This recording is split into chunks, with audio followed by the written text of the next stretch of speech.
全高总伫今仔日有公布，今年咱台湾10大教育新闻排第一的是中小学推动双语政策。另外，伫9合1的选举期间所引起的论文风波是排第2，严格都互批评，这个新闻实在是伤含糊。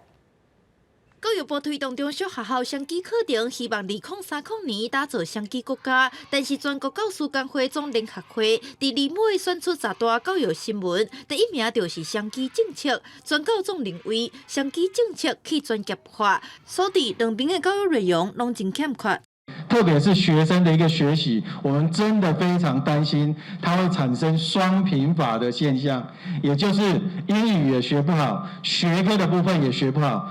另外，9合1大选引发大学研究所论文风波，全教总表示，政治人物适合力歪风，搅乱政学界线是今年第2名的教育新闻，而且论文抄袭。 作假连续6档入选10大教育新闻，全教总批评教育部甲高等教育体系无彻底检讨改进。整个论文抄袭事件其实并非始至今日，11年内有6度成为我们的10大教育新闻，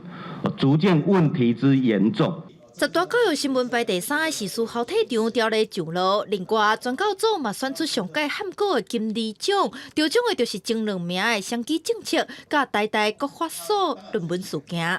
记者李福凯台北采访报道。